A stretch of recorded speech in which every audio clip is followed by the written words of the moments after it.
Assalamu alaikum warahmatullahi wabarakatuh, everybody. Please forgive the earlier technical difficulties. Seems these days I have a lot of things on my mind. I went to set up the show and I pressed the wrong button, but you guys get the gist of it. You know who you are. You know where you are. My name is Preacher Moss. This is the ShOUT show. This is actually, sadly, day 3 that we're beginning to talk, or we're touching on the issue of riots that have happened in Minneapolis, centered around the murder of one George Floyd. Today, I thought I would take a different tact, if you will, beginning to understand this thing in a larger approach in terms of how it applies to me in terms of my religious orientation and how I look at history in relationship to this thing. And these lessons today, these thoughts will pull from coming from the W.D. Muhammad community, coming from the Nation of Islam, coming from the Civil Rights Movement, because at this point in time, we are in a state of crisis where at this point in time, neither one of them is fully equipped to address the problems, what happened in terms of racism in the United States, particularly police brutality. The interesting thing about police brutality, brothers and sisters, is we have to be very, very clear about the idea of not police, it is policing that we're dealing with. It's not police, it's policing. When I say policing, it means that is the thing that they are paid to do. They say, protect and serve, but policing is, and I'm an old school teacher, the idea of policing is more so these days about, number 1, behavior management, and number 2, behavior modification. Yesterday, I talked in some very loose terms about what felt like a bit of a conspiracy, if you will. Just the way that this thing, it was almost like a bad movie, brothers and sisters. It was like a bad movie, except we're all being forced to watch it, and it's real time, and it has real time repercussions. Yesterday, I said there's no such thing, get out of your mind. We were talking again about the disenfranchisement playbook. One of the things is to make what seems almost historically untrue true. And I find that we're dealing with that right now. I don't want to go back into that place because I want to make sure that I'm able to give you some insight, not so much about racism. Talk about racism here in the United States. There's finally a groundswell, if you will, of people who are beginning to look at the larger scope, because we tend to think that racism comes in and of itself. You have to look at the historical aspect of how America came to be. When we talk about America, we say America is great. They say make America great again, but I say make America honest. Make America truthful about what America stands on. You see, when the people came to America to settle, to practice religious freedom, all the things that people get dragged through the mud for today, it was not that. I want other people to realize there's a book out, and I would suggest everybody read it. The name of the book is called White Trash. It's called White Trash. Maybe I'll get it up here on the show. I'll get it up on the show tomorrow. And White Trash offers this really, really, really interesting thing, and it has even more validity when you start thinking about places like Australia. Australia got every criminal from the United States, but the United Kingdom, excuse me. They got every criminal from the United Kingdom. It's basically it was basically a country of lawlessness. And I think about the United States, and this is something that was said in the book, and I have to say this. We tend to think that when the Pilgrims came over from England, to settle, quote unquote, the United States, and what people don't say is those Europeans that came over, they weren't the best of the Europeans. They were the bottom. Like, these are white people didn't want to deal with, which means that we didn't get a high quality white people. So when they came to the United States, we didn't get a high quality of religiosity. We didn't get a high quality of compassion. We didn't get a high quality of justice. We didn't get a high quality of fairness. And what's happened is that has become the culture. If you're African American, one thing you are used to is get used to being used to. Being used to racism, being used to being closed out of opportunities, being used to you can't marry whoever you want. Get used to you can't have the business that you want. It's this culture. Black culture is get used to getting used to settling. And what happened through the years? And I would even ask people to ring in. What happened through the years is you had a group of people who came to the United States. They were not the creme de la creme. They weren't the top of society. And they built a society. They built a society that essentially says, for me to be on top, you must be on the bottom. For me to succeed, you must fail. For me to be happy, you must be sad. And that is the quotient that still happens with today. However, when you think about it, we're talking about people who are now having to deal with people that necessarily maybe they don't want to deal with. It's not all police. Understand me, it's not all police. However, I will put in the point that while it's not all police, there is a situation and a scenario whereby the powers that be put these people in place because the powers that be don't want to deal with them. We have how you doing, brother? Chili fun. My grandma couldn't. That's right. It's real talk. It's real talk, man. This brother right here, and I'm going to say something about it. We forget about history. We forget about the oppression of Mexicans before this whole thing about the Dreamers and all of that. You know, if you ever heard about the Zoot riots, the Zoot suit riots. I want you guys to chime in on that because that tells you about the treatment of Latinos in California, particularly because they dress a certain way. There we go. We got brother. Okay. All right. There you go. Yes. Willie Lynch is Willie Lynch. For those who don't know, Willie Lynch was this architect, mythical a lot, who basically was brought in from the West Indies to teach slave owners how to make a slave, how to break a slave, how to make a slave, how to break an African and make them subservient. It's probably one of the most diabolical things you ever heard, but it's there. It's realistic. And I have been fortunate to be able to look through some texts. One of the best texts that talks about racism actually doesn't talk about racism. What it talks about is oppression. And it was a book called Purification of the Heart. I think it was translated by Sheikh Hamza Yusuf. And it talked about oppression and said three things about oppression. And maybe we need to get these straight. And then maybe it will add a lot of context to what we're talking about right now. Oppression is comprised of three things. Chili Fun, I want you to listen. Chill Fun 777.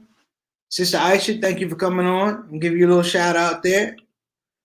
Oppression is comprised of three things: arrogance, envy, and iniquity. Arrogance, envy, and iniquity. Now, the interesting thing was I didn't put a color to it. I didn't put a country to it. I didn't put a sexual orientation to it. I didn't put a financial status to it. I didn't put any religion, nothing. Arrogance, envy, and iniquity.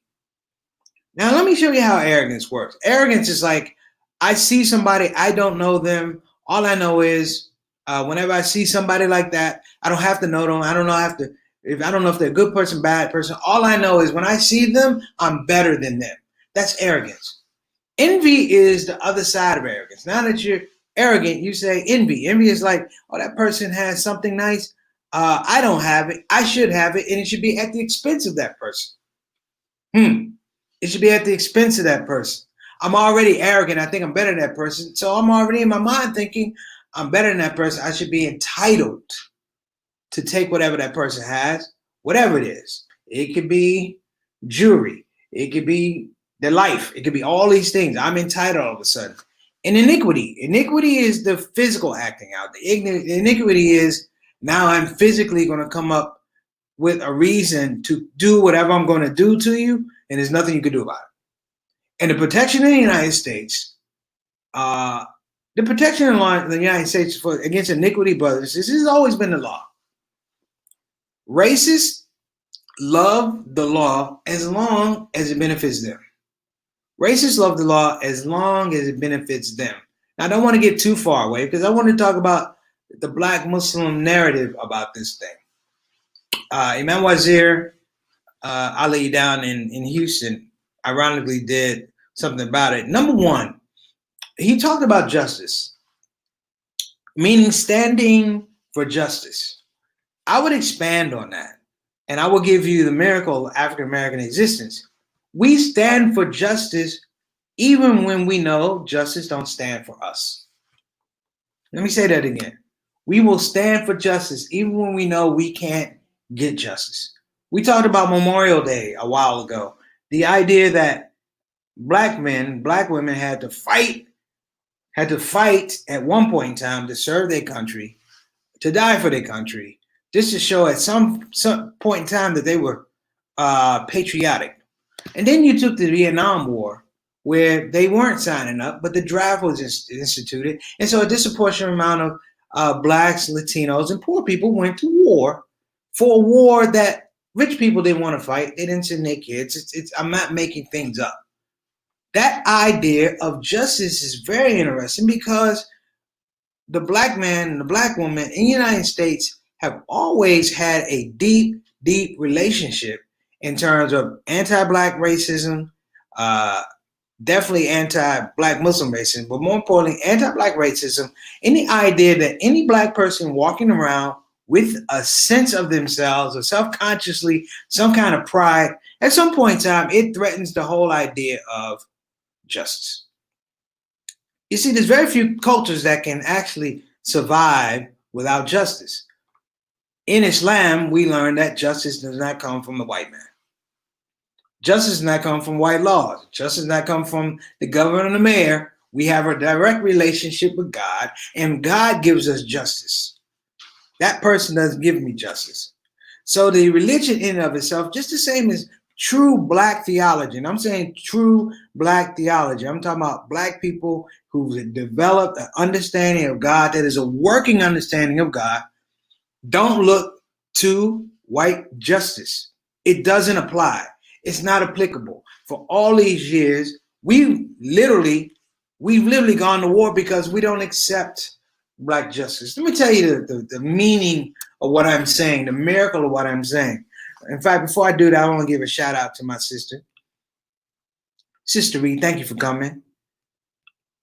I appreciate you, brother. And thank you for coming on the show. I think it's the first time you've been on the show. Let me give you a bit of a context of race in America. Race in America for African Americans has been a process of denial. It is denial. We will take this, we will deny you this. Anybody who thinks that Black people earned justice or it was given to them is foolish. Everything that we've gotten has been through trials and tribulations, fights, and of course, contesting the laws that are on the books. This is a very, very interesting thing. Not to say anything about any other cultures or speak down to any diversity, but the Black experience has been largely that we fight and engage these wars philosophically, emotionally, spiritually to get to a place. And when we finally get them, when everyone else comes, they're just automatically afforded that. This is the epitome. This is the framework for a lot of disenfranchisement in the African American community. Islam says that the portion of justice is two-way. Number one, you have to call for it and demand it, but number two, you have to demand it from yourself. This is the thing that's always been missing in America. When I look, I have a thing every once in a while. I will look at people who demand justice, and I look at their characteristics. I look at the pain and anguish on their face when they know they can't win going straight up. Let me give you an example. Let me give you a good example. When Blacks were, quote unquote, freed 1863, you had the Reconstruction. Blacks were allowed to vote. Well, a lot of people know that they don't remember there was a second Reconstruction after the first, where black people lost the ability to vote. Let me tell you about white laws. They came up with something called something like a poll tax. So you used to ask questions when black people would come up to exercise their vote, and you had to take something of quote unquote intelligence test. They used to give black people intelligence tests before you could vote. So one of the questions, I think it was Indiana, they had a guy, older guy. They know, and you have to keep in mind that most of the people coming out of Reconstruction were illiterate. We're gonna get the books from. We're gonna learn to read. So you have these long reading cards, and you have to fill out a form, and that was the only way you could prove to this system that you were eligible to vote. Not that I had compassion and intelligence. You're gonna make me go through this process that 9 times out of 10 may 9 times out of 10 it may eliminate me from voting. They had this down in Indiana, and I remember reading, I'm trying to remember the book, but this is a white trash moment, people. This is a white trash moment. You're going to love this. This family came to vote in Indiana.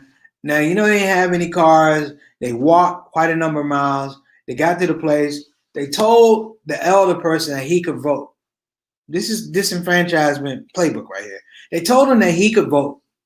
And he was ready to vote. They said, but before you vote, we have a test you need to take. And he said, okay. They said, spell dog. He said, D-O-G. They said, spell cat. He said, C-A-T. I'm on it. Okay. Now, I found this on the web. This is the interesting thing. When they couldn't trip him up spelling the word cat or dog, which in and of itself, like I said, everybody's pretty much illiterate coming out of 1863. Somehow this brother had in his mind gotten close to a book to get just a little literate. This is the beauty. This is the power of it. This is how he's disempowered. They asked him to spell cat, he did it successfully. They asked him to spell dog, he did it successfully. Do you know what the third question was? They said, how many bubbles are in a bar of soap?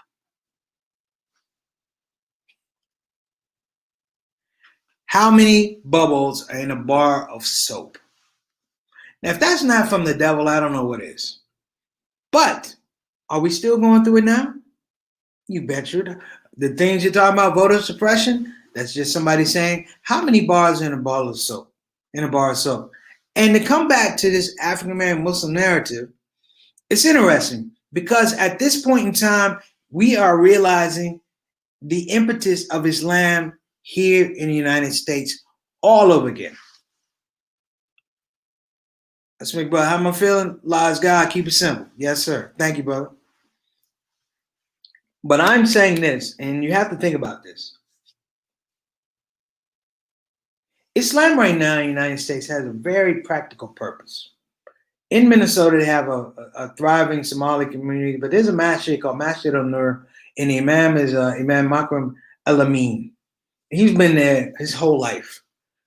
He is in a situation, a scenario where his Islam, the Islamic identity has to take on more. The Christian identity has to take on more. And I'm talking about out of the black church because it can't be solved out of any other church. You could, like Malcolm X said back in the day, you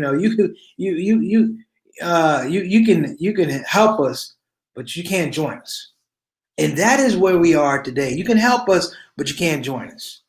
We're not in a space now where we can allow for compromise, even on the most sincere of ideas, because this is a job we're going to have to do ourselves. Understanding justice, and I want to say this, and I don't want it to be taken wrong, but I will reflect on the things that the Honorable Elijah Muhammad said, Malcolm X said, Honorable Minister Farrakhan said, the idea that there has to be, in some regards, a mental, spiritual separation from these things, because trying to work it out, you're trying to work it out for them and you're trying to work it out for you. That's not the way you end oppression. There has to be a separation at some point in time. Per se, if you're in a room full of smokers, two things are going to happen. Either you're going to get smoky clothes, number one, or two, if you're staying in long enough, you might be vulnerable to cancer. Thus, you don't hang out with smokers. If you don't want to worry about drunk driving, you don't ride with people who drink when they drive. If you want to have financial security, you don't hang out with people who don't value financial literacy. These are things. These are real things. Now, I'm not saying anything different. I'm saying if you're going to be with those people, then you need to educate them this way. But in terms of justice, it's hard to teach justice to people who just don't have a basis from it. Remember, I talked about the concept of white trash, but it wasn't like it wasn't a racial thing. It was the fact that the people that came over to the United States, they didn't learn, if you will, the nuances of government. They didn't learn, if you will, the nuances of fairness. They come from the bottom of the bottom. So when you get the bottom of the bottom, what do you think you'll have? If you take a man who's learned how to eat food with his foot, and you took him to Olive Garden, and you put shoes and socks on that man, he's going to be confused. Well, unfortunately, that same man with the shoes and socks who's used to eating with his foot, those are the people that are in leadership. And I think at some point in time, we have to have a very, very coordinated and intellectual understanding that these people cannot be around us. It's hard to teach people who don't value education. So I'm saying there needs to be a fundamental shift. As I talked about the Black Muslim narrative of this thing, yes. But it was a shift that I want to explain to people, because this shift is the shift that deals directly with African American problems. It is a flip, if you will, because African Americans, we want to be in the world. We want to be accepted around the world. We want to be able to read Arabic. We want to be able to go to Azhar. We want to be able to do all these things. But now there's a calling. There's a call to action. And your impetus on Islam has to change. It will change. I myself, I am studying at Bayon Claremont. I'm supposed to get my master's in Islamic education. But I switched my major because the other major wanted a lot of Arabic. And I said, I'm going to be in the streets. How many people going to know the Arabic? Not that there's anything wrong with it. How are people going to know it? And so I'm going to call on people to have a fundamental shift.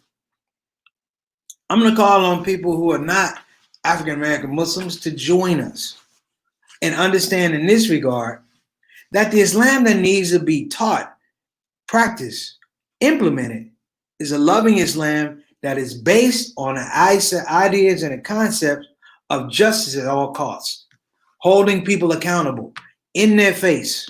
I'm not talking about rioting. I talked about rioting before. Rioting is an emotional thing. All that's going to happen is you're going to get tired.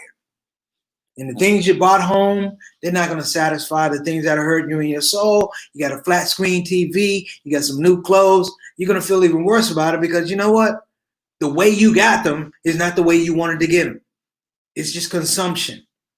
And you're consuming yourselves with the wrong thing. This Islam that I'm talking about is an Islam that goes back to ordinary. This is not an Islam that's organized around the learning of sacred texts and fiqh and hadith and all of those things. That is not applicable here. We are in a crisis situation.